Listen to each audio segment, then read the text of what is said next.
사무엘이 미스바의 백성들을 모읍니다. 그리고 제비뽑기를 통해서 왕을 뽑는다고 합니다. 당연히 이 제비뽑기에 최종적으로 당첨되는 사람은 사울입니다. 사울은 무슨 이유인지 모르겠으나 숨어버립니다. 그리고 대다수는 여기서 만세를 외치고 소수의 사람들은 사울이 왕이 되는 것에 불만을 가집니다. 본문의 이야기를 통해서 하나님의 나라가 세워질 때 하나님께서 그 나라를 위해 얼마나 신실하게 일하시는지를 한번 살펴보고자 합니다.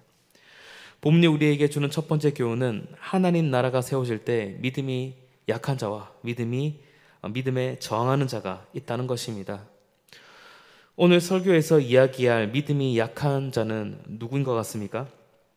사무엘상 9장에서 10장까지 자연스럽게 읽어 내려가면 누가 봐도 믿음이 약한 자는 바로 사울입니다. 사울은 사무엘의 예언을 들었고 또 예언에 따른 신비한 일들을 계속해서 경험했습니다. 권위 있는 사무엘이라는 선지자에게 직접 기름 부음을 받았습니다. 그래서 사울이 왕이 되는 것은 당연한 일이고 이제 하나님이 세우신 하나님 나라의 이 대리 통치자가 되어서 사울은 자신의 직무에 최선을 다하는 일만 남았습니다. 그런데 제비뽑기를 하는 중인지 아니면 제비뽑기가 끝나가는 중인지는 모르겠지만 사울은 그때 숨어버립니다. 제비뽑기의 방법은 지금은 사용할 수 없습니다. 하지만 구약시대에는 하나님의 뜻을 알 수 있는 굉장히 중요한 방법이 바로 제비뽑기였습니다. 대제사장이 입는 옷 에봇 안에 하나님의 뜻을 물어보는 우림과 둠밈이라는 물건이 있다고 우리가 알 수 있는데 주사위 형태로 되어 있다고 주장하는 학자도 있습니다. 고대 사회에서 우연에 의해서 결정을 내리는 일은 굉장히 당연했습니다. 범죄 혐의가 있는 사람을 강물에 빠뜨려서 살아나는지 죽는지 본다든지 혹은 동물의 배를 갈라서 이 장기의 모습을 보고 운명을 점친다든지 이게 고대 사회 사람들이 자신의 앞일을 예견하고 결정하는 방법이 이런 것이었습니다. 우연에 의해서 결정하는 것.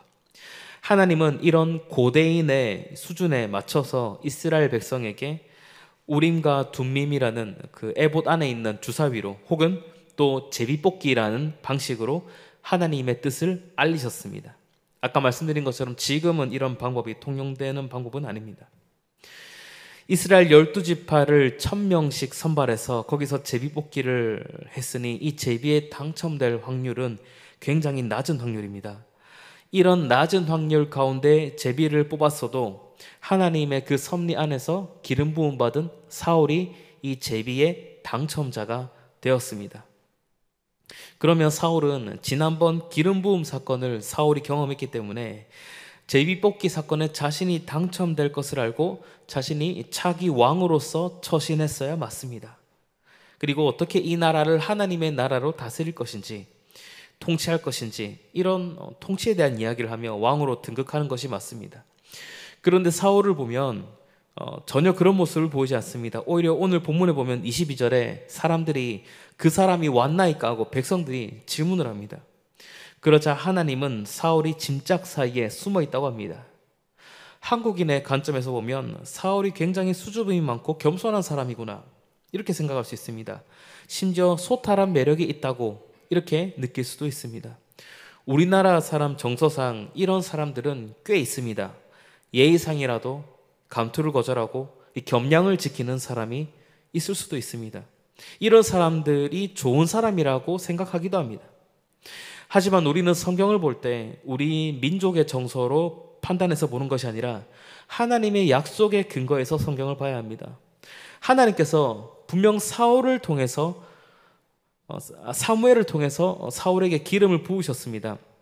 나귀를 찾게 하고 선지자를 만나서 예언하는 표적도 보여주셨습니다. 사울이 왕으로 세워질 것이라는 이 증거는 이미 차고 넘칩니다. 이제 제비뽑기라고 하는 이 공식적이고 어떤 섭리적인 사건을 통해서 온 백성 앞에 하나님 나라의 대리 통치자가 사울입니다 라고 이렇게 선보이는 일만 남았습니다. 이런 상황에 사울이 했어야 할 마땅한 행동은 백성들 앞에 당당히 나서서 하나님의 나라를 선포하는 것입니다. 하나님의 말씀으로 나라를 다스리고 하나님의 백성을 억압하는 세력과 싸워서 이기겠다고, 지키겠다고 그렇게 했어야 맞습니다. 안타깝게도 오늘 본문의 사울의 모습은 전혀 그렇지 못했습니다. 사울은 이 사명으로부터 숨었습니다. 그 마음은 부끄러웠는지 불신이 있었는지 그것은 모릅니다. 적극적으로 이 사명을 부인하지도 않았지만 적극적으로 이 사명을 긍정하지도 않았습니다. 다만 사명자의 모습을 찾기는 힘듭니다. 이 사명을 두고 굉장히 미온적인 태도를 취한 것이 사실입니다. 하나님 나라가 세워지는 순간 가장 힘써야 하는 이가, 가장 적극적이어야 하는 이가 가장 소극적인 태도를 보였습니다. 하나님 나라가 세워지는 이 현장에는 사울처럼 믿음이 연약한 이들이 있습니다. 이렇게 믿음이 연약한 이들도 있고 아예 하나님 나라에 저항하는 사람의 모습도 우리가 볼 수 있습니다. 27절에 보시면 어떤 불량배는 이르되 이 사람이 어떻게 우리를 구원하겠느냐 하고 멸시하여 예물을 바치지 아니하였으나 그는 잠잠하였더라 라고 이렇게 이야기합니다. 여기 나온 불량배는 그냥 동네에 다니는 품행이 바르지 않는 그런 사람, 이것을 말하는 것이 아닙니다. 원문은 이 불량배를 벨리알이라고 합니다. 벨리알이라는 표현을 들으면 얼른 기억나는 구절이 있습니다. 고린도후서 6장 15절에 보시면 그리스도와 벨리알이 어찌 조화되며 믿는 자와 믿지 않는 자가 어찌 상관하며 라는 말이 나옵니다. 이 벨리알이라는 말은 히브리어 원문상으로는 무익하다, 가치가 없다 이런 말인데 이 단어로부터 이제 악한 자, 불량한 자 이런 말들과 해석이 나왔습니다. 이 벨리알이라는 말은 성경에서 이 복음과 반대되는 하나님의 권위와 그리스도에 저항하는 사람들 이런 뜻으로 자주 쓰입니다.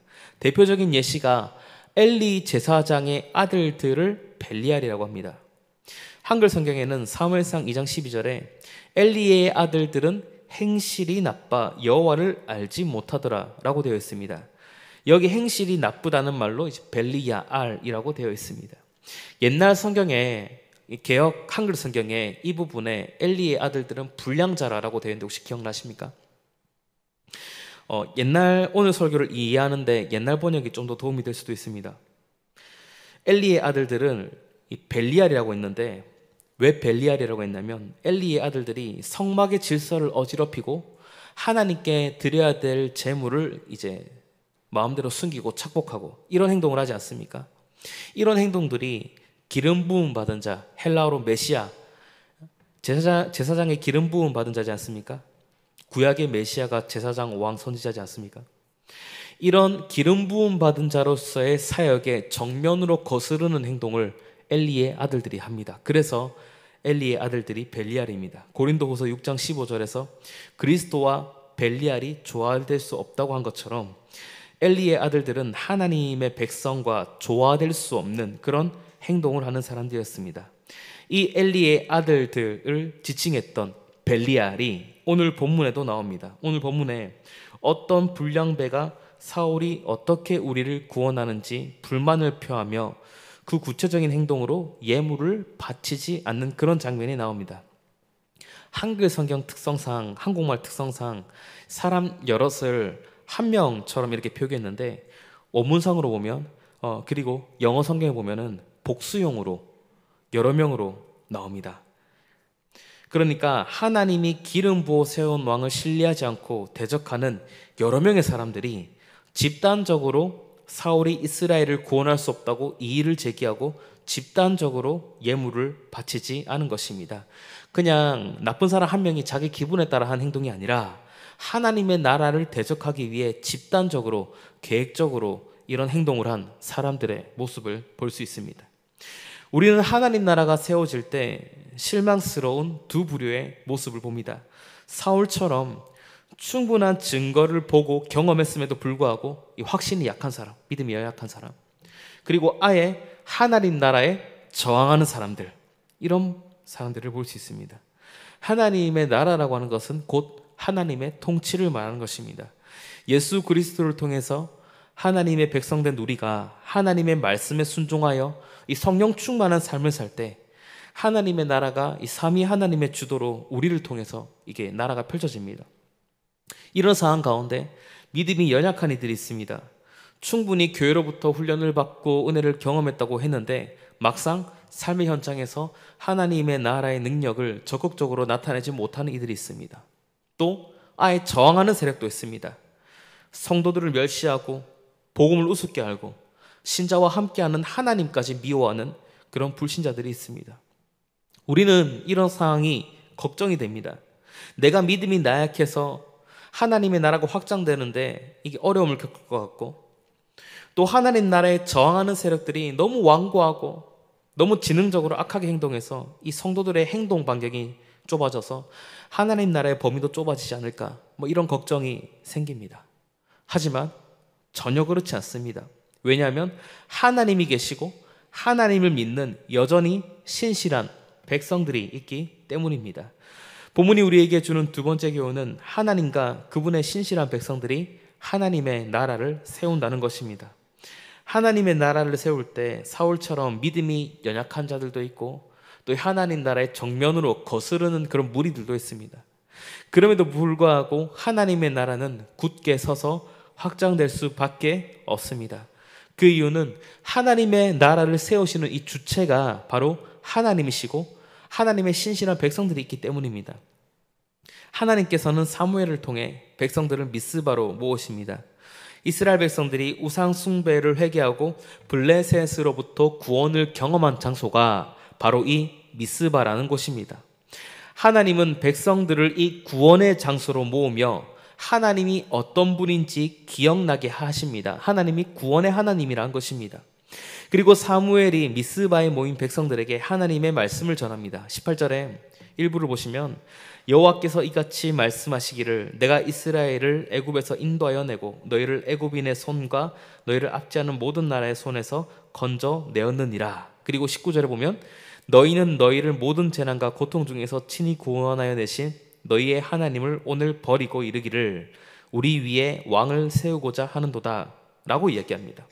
하나님께서 구원 사역을 지속적으로 하신 것을 말씀합니다. 또 사람의 연약함으로 말미암아 하나님 말고 눈에 보이는, 눈에 딱 들어오는 왕을 구하지만 그럼에도 불구하고 그것을 허락하시고 여전히 이스라엘을 통치하시는 하나님을 알 수 있습니다. 이후 제비뽑기를 통해서 사울을 뽑은 후에 25절에 사무엘이 이 나라의 제도를 백성들에게 말하고 책에 기록하여 여호와 앞에 두었습니다. 하나님은 처음부터 끝까지 그분의 백성들에 대해서 신실하셨고 사람은 연약해가지고 중간중간 하나님을 불신했습니다. 우상을 섬기기도 하고 왕을 세워달라 하기도 하고, 그럼에도 불구하고 하나님은 끝까지 그분의 백성을 책임지십니다. 왕정제도를 요구하는 이스라엘의 요구에 맞게 다시 인간 왕이 하나님의 통치를 위임받아서 나라를 다스리는 이 제도를 고안하시고 알려주십니다. 그렇게 해서 어떻게든 이스라엘을 떠나지 않으시고 책임지시고 지키시는 그 하나님의 사랑을 볼 수 있습니다. 또 제가 하나님 나라가 여전히 설 수 있는 이유로 제가 무엇을 이야기했습니까? 여전히 신실한 하나님의 백성이 있다고 이야기했습니다. 사람은 죄인이고 나약하지만 신실함을 이야기할 수 있는 이유는 이 나약한 사람들이 있는 와중에도, 나약한 와중에도 어떻게든 믿음으로 살기 위해 발버둥 치는 그런 분들이 있기 때문입니다. 25절에 사무엘이 이스라엘 백성을 집으로 보낼 때 26절에 보시면 사울과 함께 동행한 이들이 있습니다. 하나님께 감동된 유력한 자들이라고 나옵니다. 하나님께 감동된 유력한 자들. 원문 순서대로 읽으면 사울이 유력한 자들과 동행하여 갔는데 하고 영어로 치면 관계대명사가 나오고 그 다음에 이 사람이 어떤 사람이냐면 이들은 하나님이 그 마음을 만지신 이들이다 라고 이야기합니다. 한글 성경은 그냥 감동되었다고 했습니다. 더 구체적으로 우리가 생각해보면 하나님께서 그 마음을 만지신 것에 이 반응을 한 유력한 사람들, 존경받을 만한 믿음의 인물들, 이 사람들이 사울과 동행해서 갔다는 것입니다. 오늘 설교에서 사울은 굉장히 믿음에 있어서 우유부단하고 사명에 있어서 굉장히 소극적인 그런 인물로 등장합니다.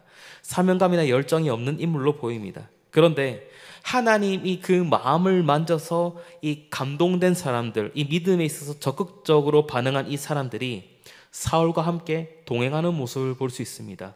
왜 동행했겠습니까? 사울이 왕으로 부름받는 그 자리에서 한 행동이 너무나도 연약했기에 사울을 지지하고 그가 사명을 잘 감당할 수 있게끔 세우기 위해서 동행한 것입니다. 사울의 이런 모습을 보고, 이런 똑같은 모습을 보고 이 벨리알들, 불량한 사람들은 사울 저거 왕노릇 제대로 하겠나라고 비난했었습니다. 하지만 이 감동된 사람들은 사울을 세우신 하나님을 봐서 이 하나님의 나라를 위해서 사울 곁에서 자리를 지키고 사울을 독려하며 하나님의 나라를 세우려고 합니다. 물론 하나님의 나라는 하나님이 세우시고 하나님이 책임지시는 나라입니다. 다만 하나님께서 그 마음을 감동시키고 그 마음을 만지실 때 이 반응한 사람들은 이 하나님의 사역에 적극적으로 동참해서 하나님의 나라를 세우는 데 쓰임을 받습니다. 사울처럼 믿음이 연약한 이들의 믿음을 세워주고 하나님 나라에 저항하는 이들로부터 백성들을 지켜주는 그런 역할을 이 감동된 자들이 한다고 하는 것입니다.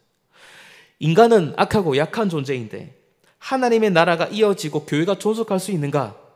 이런 질문을 우리가 할 수 있고 이런 걱정도 우리가 들 수 있습니다. 여기에 대한 대답은 바로 하나님이십니다. 하나님 외엔 하나님 나라를 세우고 확장하실 분이 없습니다. 그 하나님께서는 오늘 본문에 나온 이 감동된 자들을 쓰셔서 하나님 나라가 계속해서 이어지게 하십니다. 위대한 사도인 사도 바울도 그의 곁에 많은 동력자가 있었기에 그가 선교의 사명을 감당하며 하나님 나라를 힘있게 선포할 수 있었습니다. 교회 역사에서도 몇몇의 뛰어난 인물들뿐 아니라 그 주변에 많은 사람들의 헌신과 수고가 있었기 때문에 복음이 계속해서 이어져 올 수 있었습니다. 우리가 잘 아는 위대한 고대 신학자인 어거스틴도 그의 어머니 모니카의 기도가 없었더라면 어거스틴이 훌륭한 목회자, 신학자가 될 수 있었겠습니까? 어거스틴이 젊은 시절에 마니교라고 하는 이 이방 종교에서 나온 지 얼마 안 됐을 때 암브로시우스라고 하는 굉장히 유명한 목회자가 있었기 때문에 어거스틴이 그를 통해서 성경을 깊이 있게 깨닫고 위대한 목회자, 위대한 신학자의 길을 걸을 수 있었습니다. 어거스틴이야말로 복음에 굉장히 회의적인 사람이었고 말 그대로 불량배 같은 사람이었지 않습니까? 이런 위대한 인물은 그냥 혼자 생긴 것이 아니라 하나님의 마음에 감동된 그 유력한 사람들이 이 근처에 있었기 때문에 생겨날 수 있었고, 하나님은 이런 방식을 통해서 믿음의 인물들이 나게 하시고 자라게 하셨습니다. 결국 교회 안에서 이 유력한 자들이 계속해서 이 복음이 이어질 수 있도록 하셨습니다. 하나님은 이런 방식으로 지금 이 순간까지 복음이 이어지게 하셨습니다. 저는 아주 어린 아이들을 키웁니다. 큰애가 6살, 작은애가 2살입니다. 이 아이들은 아주 어리기 때문에 현재로서는 뭔가 생산적인 것을 할 수 없습니다. 하지만 저는 이 아이들을 키울 때 이런 생각을 합니다. 저는 그냥 자식을 키우는 육아를 하는 것이 아니라 동력자를 키우고 있습니다. 제가 키우는 아이들이 언젠가는 세상 가운데서 믿음을 고백하고 복음을 전하고 어쩔 때는 믿는 일 때문에 손해보기도 하며 또 헌신하기도 하며 교회 봉사도 하며 그렇게 살게 될 것입니다. 세월이 지나다 보면 저도 제 삶이 힘들고 지칠 때가 있지 않겠습니까? 그때는 이 어린아이들이 성장하여 저의 동력자가 되어 저를 위로해 줄 것이라 믿습니다. 오늘 읽은 말씀의 원리에 따라 하나님이 그렇게 하실 것입니다. 그래서 저는 아이들을 키울 때 동력자를 키운다고 생각합니다. 그렇게 생각한다고 해서 애 키우는 일이 쉬워지는 건 아니지만 적어도 육아에 숨겨진 의미를 발견합니다. 하나님 나라의 주인이신 하나님은 하나님 나라를 끝까지 책임지시고 신실한 일꾼들을 사용하셔서 그 나라를 계속해서 확장시키십니다. 믿음이 연약한 자들이 있더라도 하나님 나라에 저항하는 자들이 있더라도 하나님은 계속해서 신실한 일꾼들을 사용하셔서 하나님 나라를 위해서 그 나라를 확장시키실 것입니다. 설교를 맺겠습니다. 주 안에서 사랑하는 성도님 여러분, 하나님 나라가 세워질 때 믿음이 연약한 사람도 있고 하나님 나라의 정면으로 대항하는 일도 있습니다. 그럼에도 불구하고 하나님 나라를 세우시는 그 주체가 하나님이시고 하나님의 그 마음에 감동을 받아서 하나님 나라를 세우는데 동력하는 그런 신실한 일꾼들은 시대마다 지금 이 순간까지 계속해서 나고 있습니다. 이런 방식으로 하나님의 나라가 이어져 왔기 때문에 우리는 이 하나님의 신실하심을 믿으며 우리가 하나님 나라가 확장되기를 소원하고 기도할 것입니다. 그리고 이 나라는 계속되며 확장하며 영원 무궁할 것입니다. 이것이 우리의 삶과 교회의 위로가 되길 우리 주님의 이름으로 축복합니다. 이 시간 함께 찬송하며